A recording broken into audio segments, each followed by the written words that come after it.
Alright, family. I'm back for another lesson. Now sit down, shut up, because what I'm about to preach to you today is going to shatter every lie you've been told about who you are and where you come from. We're in Exodus 28, the chapter about the priestly garments. And I know what you're thinking. Oh, great. More clothing descriptions. This is boring. What the fuck does this have to do with me in 2025? I know. But listen to me carefully, family. This chapter is about royalty. This chapter is about dignity, glory, honor, and most of all, this chapter is about our identity. And for 500 years, the world has systematically stripped all of that away from black people. They took our names and gave us slave names. They took our languages and forced us to speak their tongues.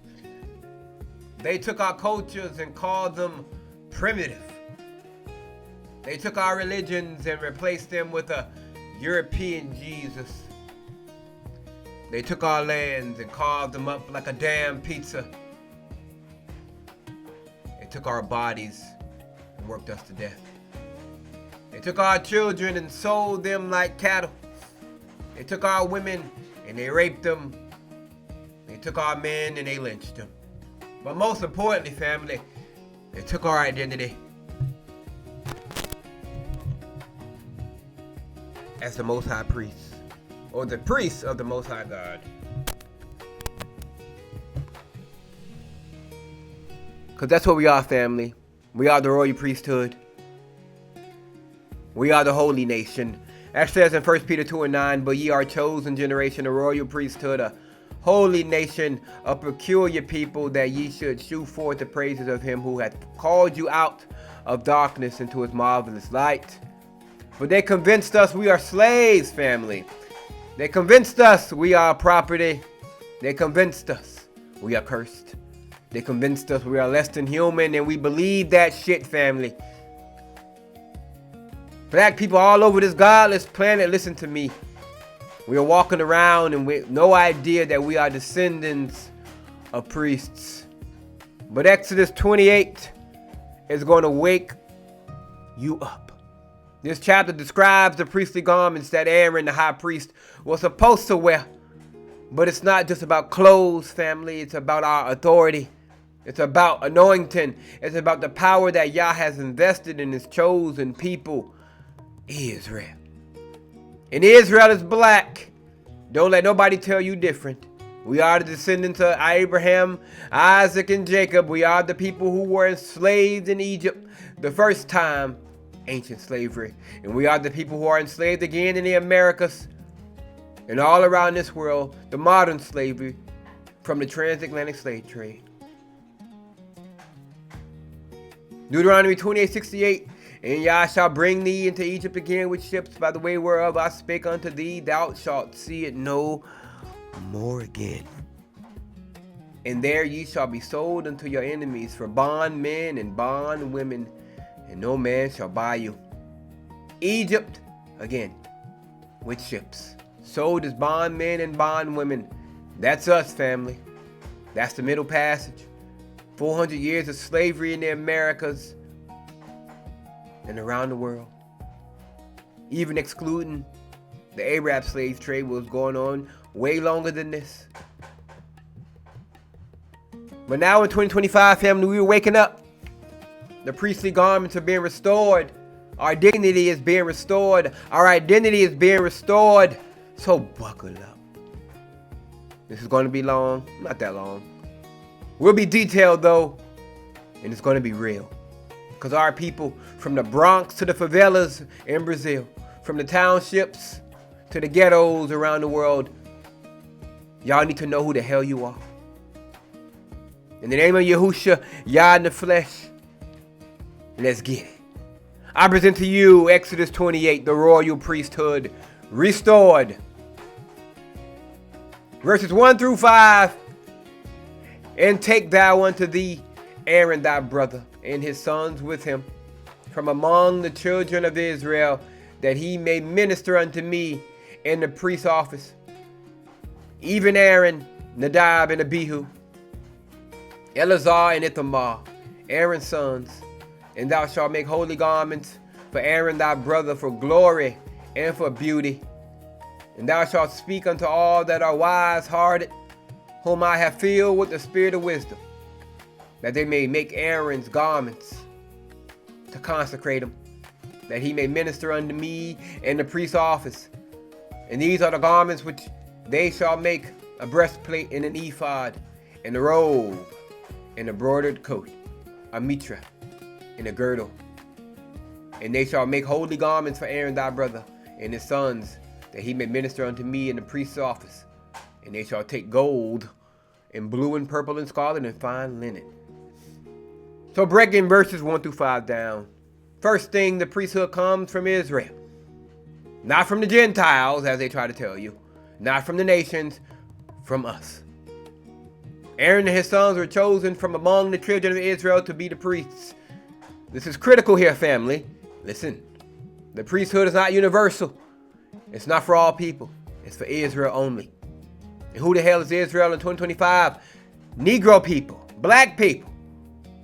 We are the descendants of the children of Israel who were scattered to the four corners of the earth. As said in Deuteronomy 4 and 27. And Yah shall scatter you among the nations, and ye shall be left few in number among the heathen, whither Yah shall lead you. We were scattered among the nations, family. We became few in number in every country where we landed. Look at black people today. In America, we're 13% of the population. In Britain, we're 3% of the population.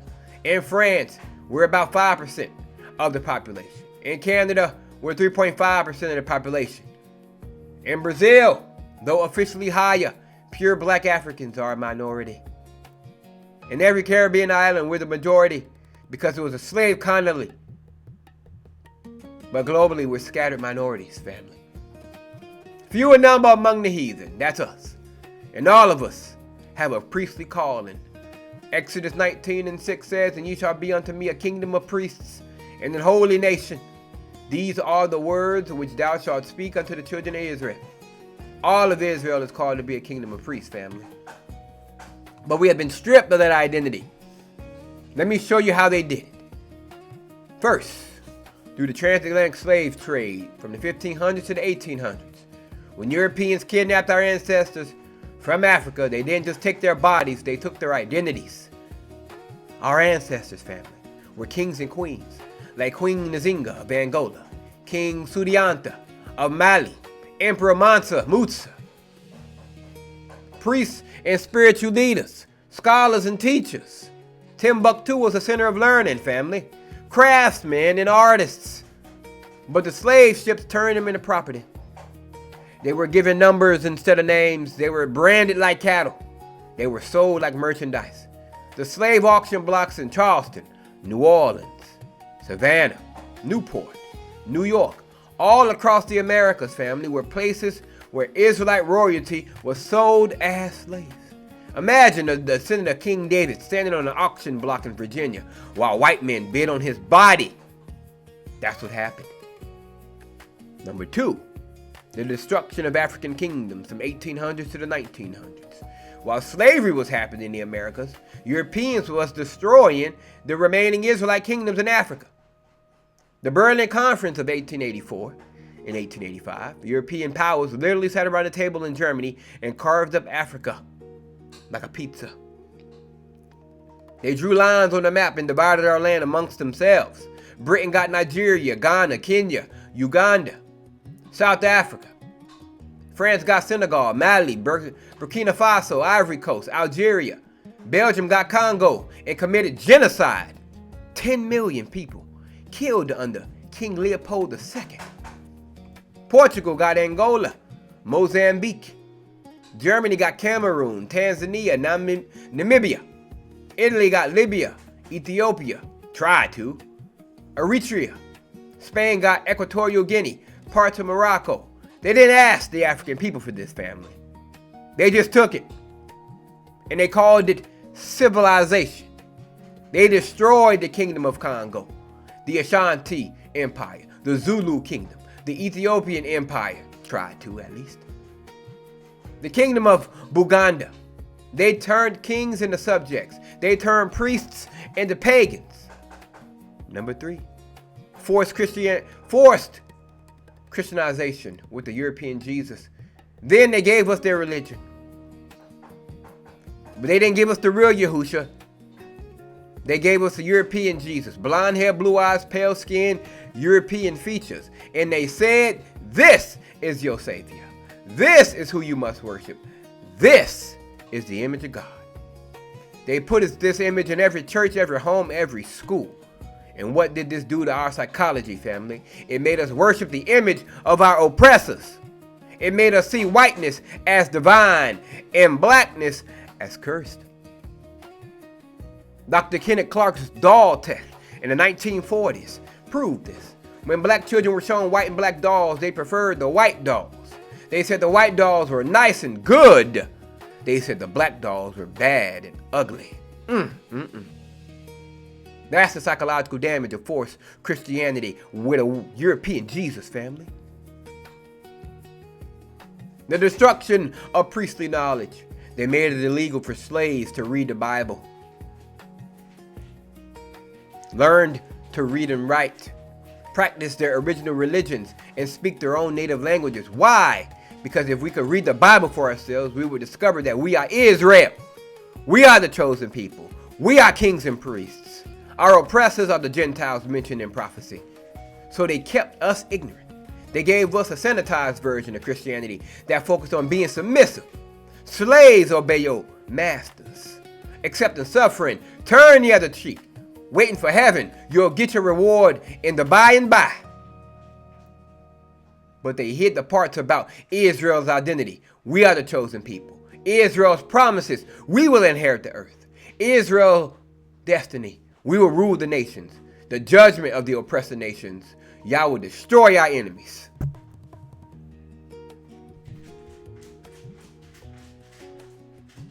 Number 5, the modern mental slavery in the 1900s and 2025.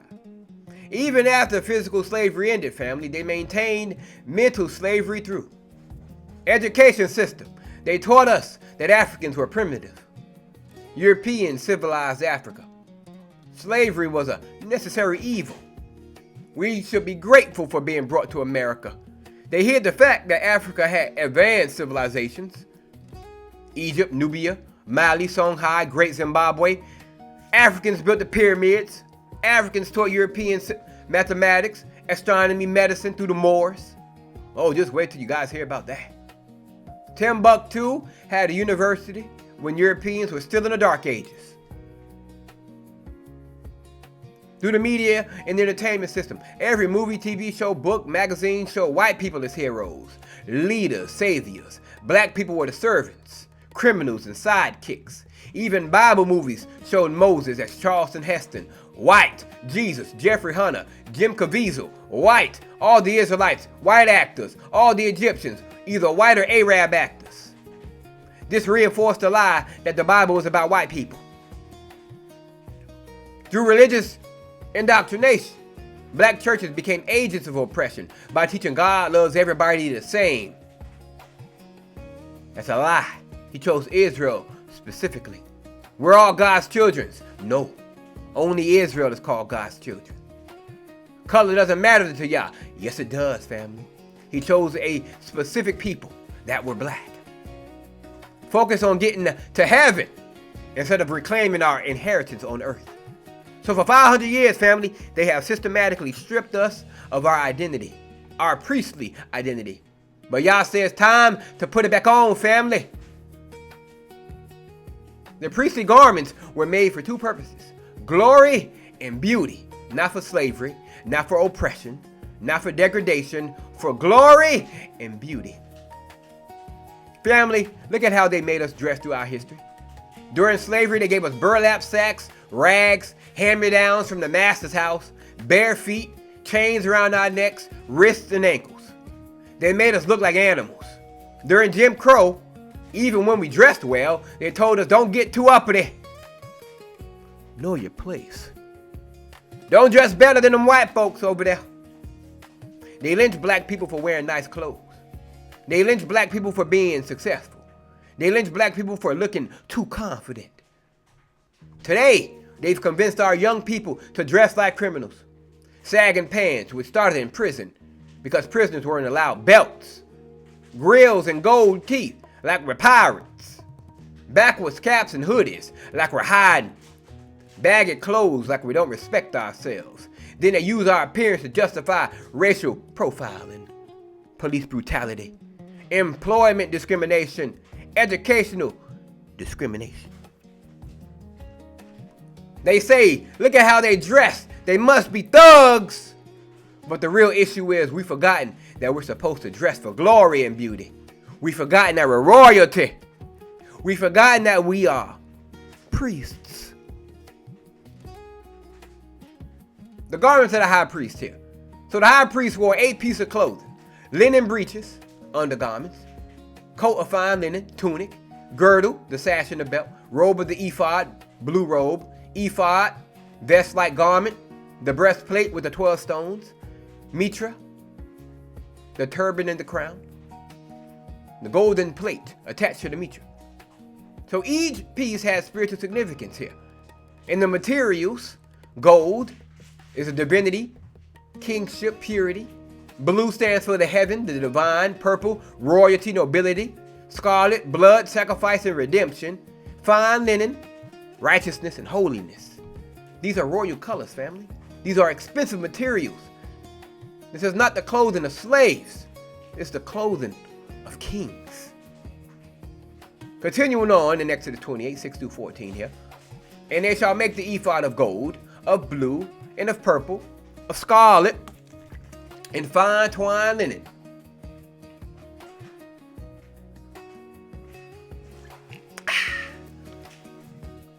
With cunning work, it shall have the 2 shoulder pieces thereof joined at the 2 edges thereof, and so it shall be joined together. And the curious girdle of the ephod, which is appointed, shall be of the same, according to the work thereof, even of gold, of blue, and of purple, and of scarlet, and fine twined linen. And thou shalt take 2 onyx stones, and grave on them the names of the children of Israel. 6 of their names on 1 stone, and the other 6 names of the rest on the other stone, according to their birth, with the work of an engraver in stone, like the engravings of a signet. Shalt thou engrave the 2 stones with the names of the children of Israel. Thou shalt make them to be set in ounces or ouches of gold. And thou shalt put the 2 stones upon the shoulders of the ephod for stones of remembrance unto the children of Israel. And Aaron shall bear their names before Yah upon his 2 shoulders for a memorial. And thou shalt make ouches of gold, and 2 chains of pure gold at the ends. Of wreathen work shalt thou make them, and fasten the wreathen chains to the ouches.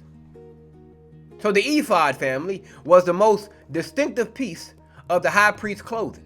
It was like a vest worn over the robe, made of gold, blue, purple, and scarlet threads, fine twined linen, cunning work, which means skilled craftsmanship, family. The ephod had 2 shoulder pieces connected by girdle. On each shoulder piece was an onyx stone. On these stones were engraved the names of the 12 tribes of Israel. 6 names on 1 stone, 6 names on the other stone, according to their birth order. So now he must bear their names before Yah upon the 2 shoulders. What does that mean spiritually, family? Why the shoulders? Because the shoulders represent strength and responsibility. Isaiah 9:6, look at this. For unto us a child is born, unto us a son is given, and the government shall be upon his shoulder. The government is upon his shoulder. Isaiah 22:2, or 22:22, sorry. And the key of the house of David will I lay upon his shoulder. So he shall open, and none shall shut, and he shall shut, and none shall open. Authority is placed on the shoulder. The high priest carried the burden of the people. Their names were always before Yah. Their needs were always on his heart. which points to Yahusha, who is this Yah in the flesh. So these names are always before himself. Yahusha is our high priest, family. Hebrews 4:14 and 15. Seeing then that we have a great high priest that is passed into the heavens, Yahusha, the Son of the living Elohim, let us hold fast our profession. For we have not an high priest which cannot be touched with the feeling of our infirmities, but was in all points tempted like as we are, yet without sin. So Yahusha carries us on his shoulders, family. He bears our names before himself, the Father. He carries our burden. Luke 15 and 5 says, and when he hath found it, he layeth on his shoulders, rejoicing. The lost sheep is carried on the shoulders. Yahusha carries Israel on his shoulders. Today, as the royal priesthood, we are supposed to carry each other. But look at us today. Instead of carrying each other's names on our shoulders, we're fighting over nationality. Africans versus Africans. You sold us into slavery versus you forgot our roots. Caribbean versus African Americans. We're more cultured versus y'all talk funny. Africans versus Caribbeans. Competition over who's more African. Black Latinos versus African Americans. We're not black, we're Latino. Me no black papi. Me no black papi. Fight over colorism. You have the light skin versus the dark skin. Good hair versus bad hair. European features versus African features. This is a divide-conquer tactics that our enemies use to keep us weak. Willie Lynch's letter in 1712 laid out the strategy. I have outlined a number of differences among the slaves, and I take these differences and make them bigger. You must use the dark-skinned slaves versus the light-skinned slaves, and the light-skinned slaves versus the dark-skinned slaves. You must use the female versus the male, and the male versus the female. You must also have white servants and overseers who distrust all blacks. These were your Irish people. The indentured servants, these were those who were put over us. They've been using these same tactics for 300 plus years, family. In Brazil, they created a complex color hierarchy. Branco, which is white. Pardo, which is brown or mixed. And then you have preto, which is the black. This makes Afro-Brazilians fight among themselves instead of uniting against white supremacy. In South Africa, during apartheid, they created the colored classification to separate mixed-race people from black Africans. This prevented unity among all people of African descent. In the Caribbean, they promoted racial mixing and created hierarchies based on how white you looked. White. Next after that, quadroon, fourth black. Octoroon, 1/8 black. Mulatto, half black. The closer to white, the better treatment you received. In the United States here, they used the one-drop rule. Any African ancestry made you black to prevent unity, but also created internal hierarchies within black communities based on skin tone and features, family. All of this is designed to prevent us from carrying each other's names on our shoulders like Aaron did. As the royal priesthood today, family, we need to put the ephod back on. We need to carry all our people, regardless of nationality, whether we American, Jamaican, Brazilian, Nigerian, etc. No matter the language, whether it's English, Spanish, Portuguese, French, Creole, skin tone, light, medium, dark, don't matter. Economic status, rich, poor, middle class, educational level, college, high school, street educated. Regardless of all of that, we need to carry each other and unite and carry each other's names on our shoulders, family. This is what the Most High wants us to do today. That's what you're supposed to see when you read these older verses, these older chapters in the Old Testament. These are the spiritual realities He wants us to get today in 2025. Because all black people are Israel, the Negroes. All of us are chosen. All of us need to be carried on the shoulders of the priesthood. As Galatians 6:2 says, bear ye one another's burdens, and so fulfill the law of Christ. So continuing on in Exodus 28:15-30. Salud. And thou shalt make the breastplate of judgment with cunning work. After the work of the ephod, thou shalt make it of gold, of blue, and of purple, and of scarlet, and of fine twined linen shalt thou make it. 4 squares shall be doubled, as span shall be the length thereof, and a span the breadth thereof. And thou shalt set it in settings of stones, even 4 rows of stone. The first row shall be a sardius, a topaz, and a carbuncle. This shall be the first row. And the second row shall be an emerald, a sapphire, and a diamond. And the third row a liger, an agate, and an amethyst. And the fourth row a beryl, and an onyx, and a jasper. They shall be set in gold in their enclosings. And the stones shall be with the names of the children of Israel, 12 according to their names, like the engravings of a signet. Every one with his name shall be according to the 12 tribes. And thou shalt make upon the breastplate chains of the ends of wreathen work of pure gold. And thou shalt make upon the breastplate 2 rings of gold, and shalt put the 2 rings on the 2 ends of the breastplate. And thou shalt put the 2 wreathen chains of gold in the 2 rings which are on the ends of the breastplate. And the other 2 ends of the 2 wreathen chains thou shalt fasten in the 2 ouches, and put them on the shoulder pieces of the ephod before it. And thou shalt make 2 rings of gold, and thou shalt put them upon the 2 ends of the breastplate in the border thereof, which is in the side of the ephod inward.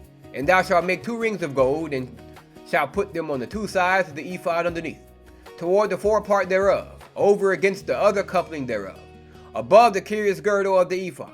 And they shall bind the breastplate by the rings thereof, up to the rings of the ephod with a lace of blue, that it may be above the curious girdle of the ephod, and that the breastplate be not loosed from the ephod. And Aaron shall bear the names of the children of Israel in the breastplate of judgment upon his heart, when he goeth in unto the holy place for a mention memorial before Yah continually. And thou shalt put in the breastplate of judgment the Urim and the Thummim, and thou shalt be upon Aaron's heart when he goeth in before Yah. And Aaron shall bear the judgment of the children of Israel upon his heart before Yah continually. So, breakdown of the breastplate here. The breastplate of judgment here was worn over Aaron's heart. It was square, about 9 inches by 9 inches, doubled, folded to make a pouch, made of the same materials as the ephod: gold, blue, purple, scarlet, and fine linen, set with 12 precious stones, 1 for each tribe of Israel. The 12 stones were arranged in 4 rows, as we saw. Row 1 was sardius, the red stone; topaz, yellow stone; carbuncle, red stone. The second row was the emerald, green stone; the sapphire, blue stone; the diamond, clear stone. The third row was liger, the orange stone; agate, banded stone; amethyst, purple stone. Row 4 was the beryl, sea green stone; the onyx, black and white stone; the jasper, red stone. Each stone had the name of a tribe engraved on it. So what is the spiritual meaning of the people on priest's heart? If the shoulders represent strength and responsibility, family, the heart represents love and compassion. So Aaron carried Israel on his shoulders, their burdens, and on his heart, their welfare. The high priest didn't just work for the people, he loved the people. They were close to his heart, which points to Yahusha. John 13:1, now before the feast of the Passover, when Yahusha knew that his hour was come, that he should depart out of this world unto the Father himself, having loved his own which were in the world, he loved them unto the end. So Yahusha loved his own. Israel is on his heart. John 17:9, I pray for them, I pray not for the world, but for them which thou hast given me, for they are thine. Yahusha prays specifically for Israel, not for the world, for his people. So each stone represents one of the 12 tribes of Israel. Each tribe has a unique identity, but they're all part of the same breastplate. But here's what I'm not going to do, family. I'm not going to stand here and tell you exactly which modern black population is what specific tribe. That's camp doctrine nonsense that divides our people. What I will tell you is that all black people scattered across this earth are descendants of the 12 tribes. We don't need to know which specific tribe we are from to know that we are Israel. If you're a part of these curses, you Israel. The Bible makes it clear. James 1:1. James, a servant of Yah and of Adonai, Yahushua Mashiach, to the 12 tribes which are scattered abroad, greeting. The 12 tribes are scattered abroad. Where are they scattered? And Yah shall scatter thee among all people, from the one end of the earth even unto the other. And there thou shalt serve other gods, which neither thou nor thy fathers have known, even wood and stone. Deuteronomy 28:64. From one end of the earth to the other. That's North America, United States, Canada, South America, Brazil, Colombia, Venezuela, Argentina, etc. Central America and the Caribbean, Mexico, Guatemala, Jamaica, Haiti, etc. Europe, we in Britain, France, Germany, Netherlands, etc. Africa, where some remain, but many kingdoms were destroyed. Asia, where some were taken as slaves. Australia, where some were taken. Everywhere black people are scattered as minorities among other nations. That's where the 12 tribes are, family. So each stone on the breastplate was precious. Each tribe has value. Each tribe represents a portion of Israel that is clear to Yah's heart. But today we don't even know we're on the breastplate, family. Black people across the globe think they're just African American, a political designation. Caribbeans, a geographical designation. Latinos, a linguistic designation. Africans, a continental designation. But we're all Israel, family. We're all on the breastplate. We're all precious stones in the eyes of Yah. And instead of fighting over which stone we are, we need to recognize that all stones are beautiful. All the stones are valuable. All the stones belong to Israel. Next, you got the Urim and the Thummim. And they were placed inside the pouch of the breastplate. Nobody knows exactly what they were, but they were used to inquire of Yah, receive divine guidance, and make important decisions. They were Yah's way of communicating his will to the priest. 1 Samuel 28:6 says, and when Saul inquired of Yah, or when Saul inquired of Yah, Yah answered him not, neither by dreams, nor by Urim, nor by prophets. The Urim and Thummim represents divine guidance here. And as the royal priesthood, we need the divine guidance, especially today. We need to know how to restore our people, how to deal with our oppressors, how to build the kingdom, how to prepare for Yahushua's return. But we've lost the ability to hear from Yah because we've rejected his word, the Bible. We have adopted false religions, filled our minds with worldly garbage, social media, entertainment, materialism. We need to restore the Urim and the Thummim. We need to get back to seeking Yah for our guidance. Back to Exodus 28:31-35 here. And thou shalt make the robe of the ephod all of blue, and it shall have a hole in the top of it, in the midst thereof. It shall have a binding of woven work round about the whole of it, as it were the whole of a habergeon, that it be not rent. And upon the hem of it thou shalt make pomegranates of blue, and of purple, and of scarlet, round about the hem thereof, and bells of gold between them round about, a golden bell and a pomegranate, a golden bell and a pomegranate, upon the hem of the robe round about. And it shall be upon Aaron, and his sound shall be heard when he goeth in unto the holy place before Yah, and when he cometh out, that he die not. So the robe of the ephod was worn under the ephod and the breastplate. It was made entirely of blue. And as we know, blue represents heaven, the divine, royalty, and faithfulness. Around the hem of the robe were pomegranates made of blue, purple, and scarlet thread. Golden bells alternating with the pomegranates. So the sound of the priesthood with these bells. The bells made sound when the high priest moved. Why was this important, family? Because when the high priest entered the Holy of Holies, the innermost room of the tabernacle temple, nobody else could go with them. He went in alone. The people waited outside. How did they know if he was still alive? By the sound of the bells. If the bell stopped ringing, it meant the priest was dead, because Yah struck him down for some sin or impropriety. The sound represented life, movement, active ministry, connection between heaven and earth. But family, where is the sound of the black priesthood in 2025? We should be making noise for Yah, preaching the truth about our identity as Israel, exposing the lies that have been taught about the Bible, calling our people to repentance, preparing for Yahushua's return. But instead, most of our religious leaders are making noise for prosperity gospel.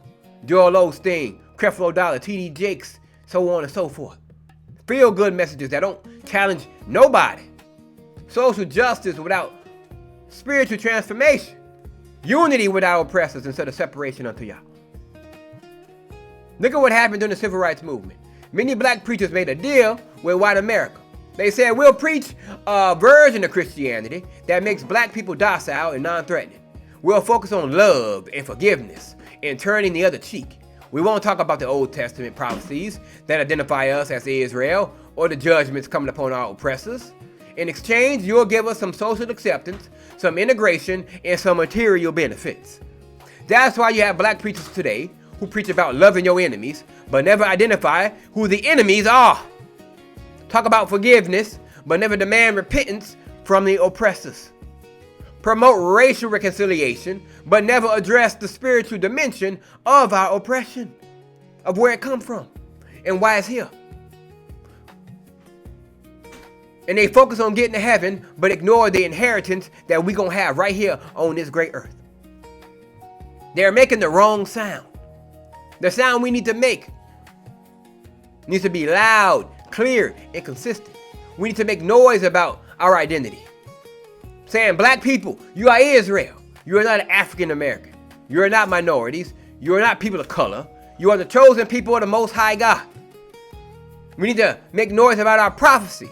The curses in Deuteronomy 28 describe your experience. Slavery, oppression, scattering, being called bywords and proverbs. This is your history.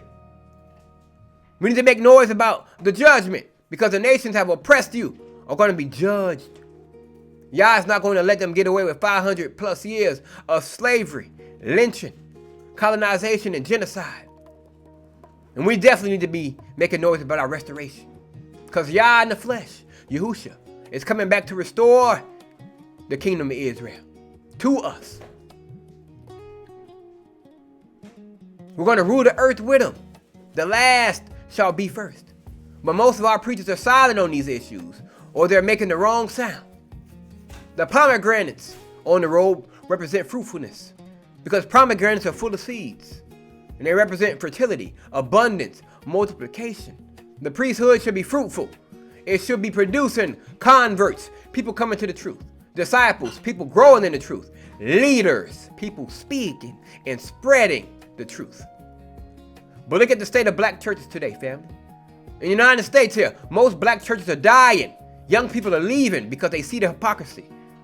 Membership is declining. The older generation is dying off. Financial struggling. They can't maintain the buildings. In the leadership scandals, pastors getting caught in sin all over. Why, family? Because they're not preaching the truth. They're preaching a European version of Christianity that has no power to transform our people. Globally, black people are leaving Christianity altogether and they turn into Islam, especially in Africa and Europe. Traditional African religions, Yoruba, Ifa. New Age spirituality. I'm spiritual but not religious. Y'all hear that bullshit all the time, right? A lot of our women do that shit. Atheism and agnosticism. Religion is the white man's tool to control us. A lot of us said that. I used to say that before I came into the truth. I was an atheist. I was a pure-blooded atheist. I ain't believing none of that. That's where we are, family. Why? Why are we doing this? Because we've never been taught the truth about our identity as Israel. We've been given a white Jesus and told to love our oppressors, turn the other cheek, wait for heaven, and be grateful for slavery. It brought you to Christianity. That's what the heathen say. We brought civilization to the savages. But that's not fruitful ministry, family. That's dead ministry. As the royal priesthood today, we need to be fruitful, teaching the truth about our identity as Israel, about the prophecies concerning us, about Yahushua as Yah in the flesh, not a separate son of God that these Trinity preachers preach about. We need to be building strong families because marriage is between one man and one woman, raising children in the truth, rejecting the world's sexual immorality.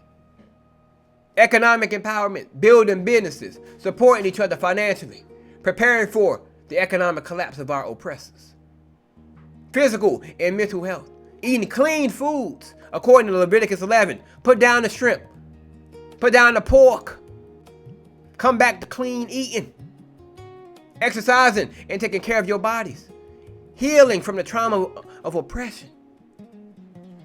This is fruitful ministry. Back to Exodus 28, 36 to 39. And thou shalt make a plate of pure gold, engrave upon it like the engravings of a signet, holiness to Yah. And thou shalt put it on a blue lace, that it may be upon the mitra. Upon the forefront of the mitra it shall be. And it shall be upon Aaron's forehead, that Aaron may bear the iniquity of the holy things, which the children of Israel shall hallow in all their holy gifts. And it shall be always upon his forehead, that they may be accepted before Yah. And thou shalt embroider the coat of fine linen, and thou shalt make the mitra of fine linen, and thou shalt make a girdle of needlework. So breaking these down, on the high priest's forehead was a golden plate. Engraved on it were the words holiness to Yah. This plate was attached to the mitra, the turban, with a blue lace. It was positioned on the forehead, the most visible part of the priest. So why? Because the forehead represents the mind, family. The golden plate on the forehead represents holy thoughts, divine mindset, separation from worldly thinking. Revelation 14:1 says, and I looked, and lo, a lamb stood on the Mount Zion, and with him 144,000, having his father's name written in their foreheads. The 144,000 represent Israel, have Yah's name in their foreheads.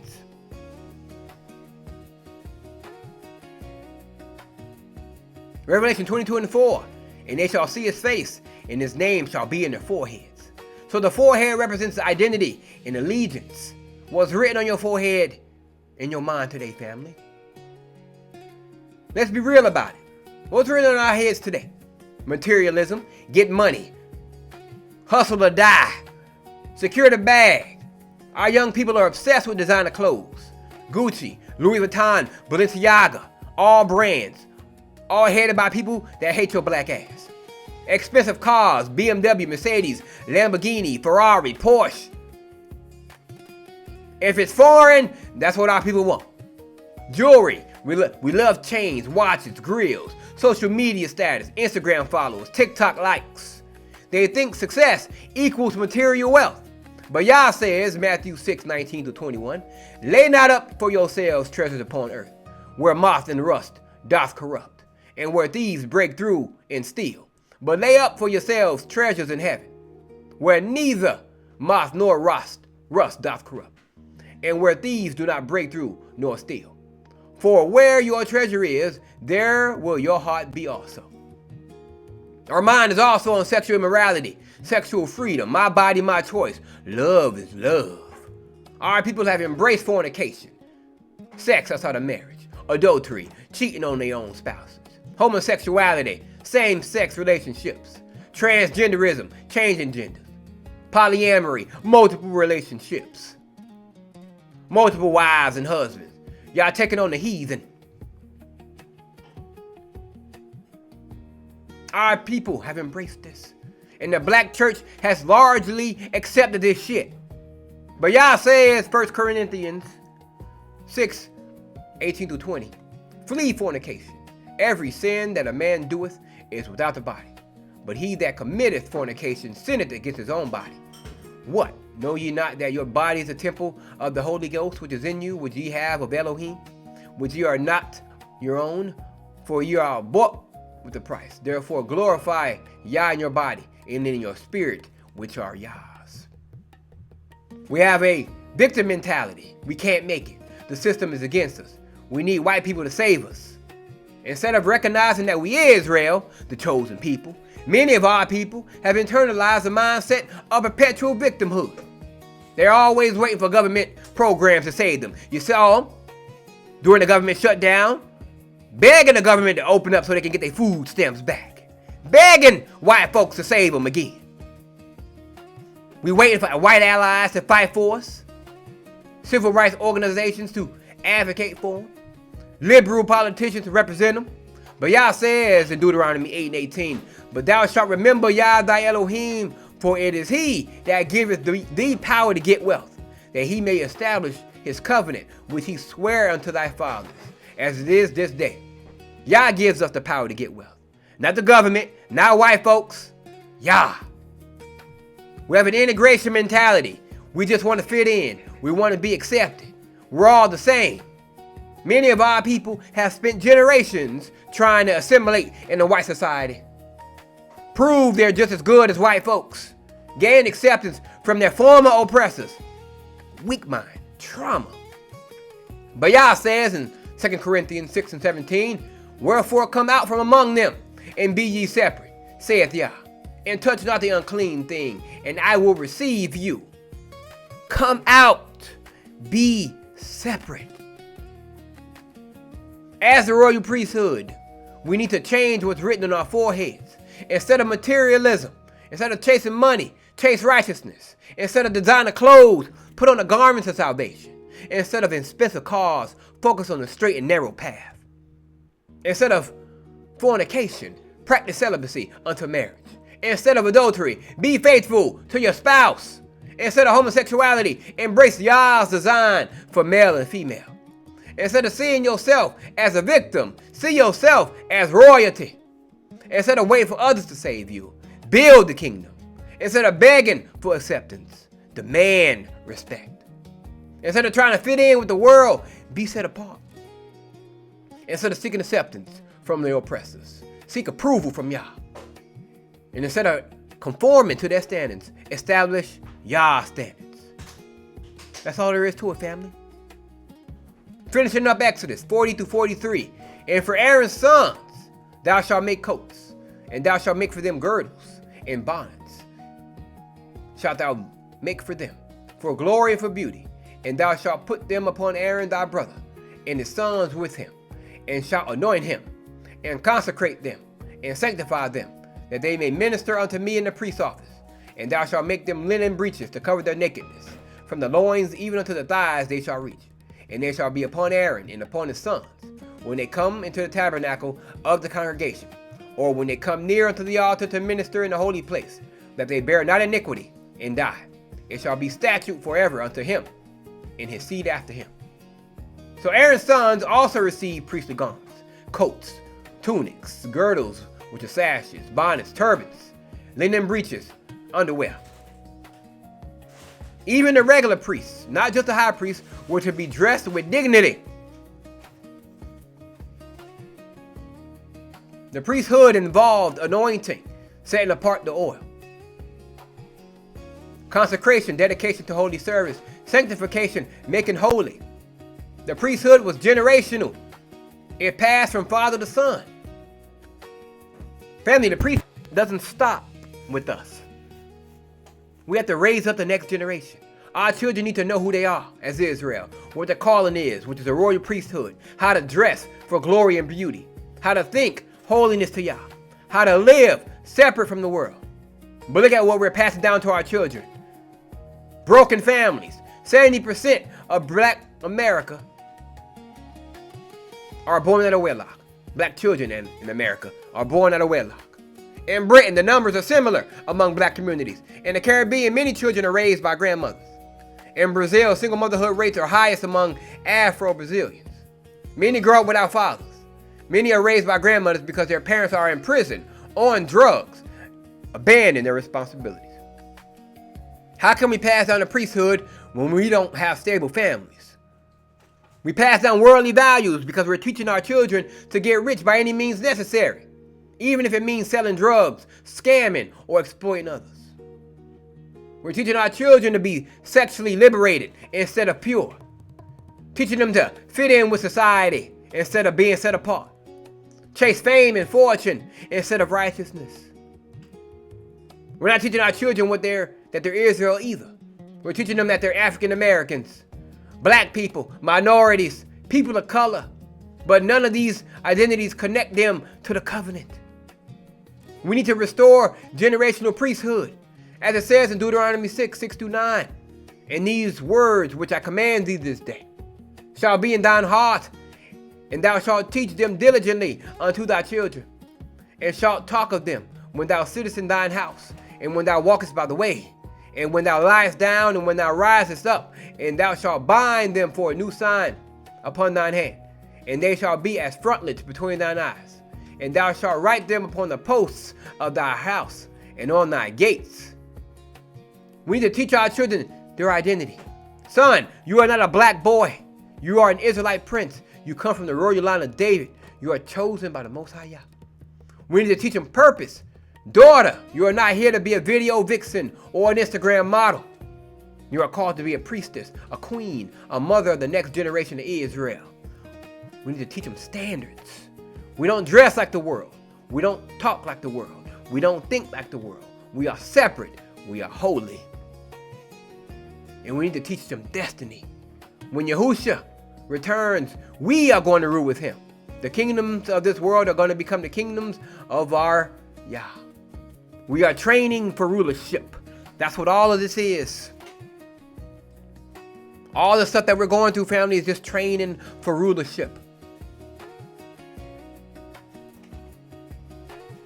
So let me bring all this home, family, to conclude all of this.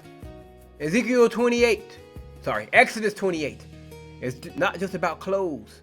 It's about identity, dignity, authority, calling. For 500 years, they've dressed us like slaves, chains around our necks, rags on our bodies, shame in our minds, defeat in our spirits. But Yah says it's time to put on the priestly garments. We need to carry our people on our shoulders. Stop the damn division. Stop the colorism bullshit. Stop the nationalism scrap. We are all Israel. From the ghettos of Detroit to the favelas of Rio. From the townships of South Africa to the projects of London. From the barrios of Mexico City to the slums of Kingston. We are one people. Carry each other. We need to carry our people on our hearts with the breastplate. Love them. Pray for them. Fight for them. Stop being selfish. Stop the I got mine, you get yours mentality. We rise together, we fall together. We got to make some noise for the Most High Yah. Stop being silent about our identity as Israel. The judgment coming on our oppressors. The restoration of the kingdom. The return of Yahushua. The bells need to ring, family. We need to get holiness to Yah on our forehead. We need to change our mindset. Think like royalty. Act like priests. Live like kings and queens. And then finally, we need to teach our children. Raise up the next generation of priests. And don't let the priesthood die with you.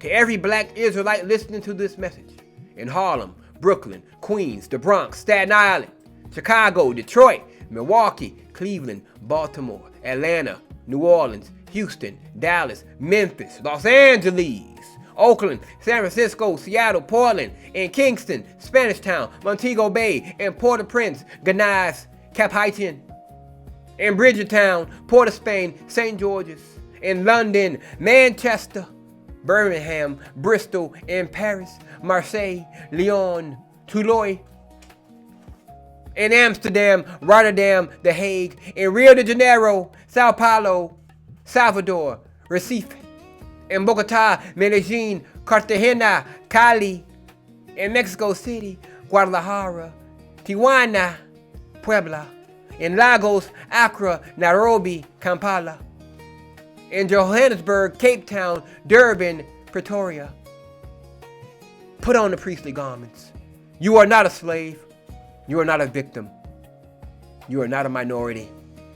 You are Israel. You are chosen. You are a royal priesthood. You are a holy nation. The nations that enslaved you are about to be judged. The kingdoms of this world are about to become the kingdom of our Yah. Yahushua, who is this Yah? Coming back in the flesh. It's coming back to restore all things. And we, the descendants of slaves, the scattered tribes, the so-called minorities, we are going to rule with him. Isaiah 14:1-2 says, For Yah will have mercy on Jacob, and will yet choose Israel, and set them in their own land, and the strangers shall be joined unto them, and they shall cleave to the house of Jacob, and the people shall take them, and bring them to their place, and the house of Israel shall possess them in the land of Yah, for servants and handmaids, and they shall take them captives, whose captives they were, and they shall rule over their oppressors. They shall rule over their oppressors, family. The priesthood is being restored. The garments are being put back on. The kingdom is coming. In the name of Yahushua, Yah in the flesh, our high priest, our king, our Elohim. Shalom.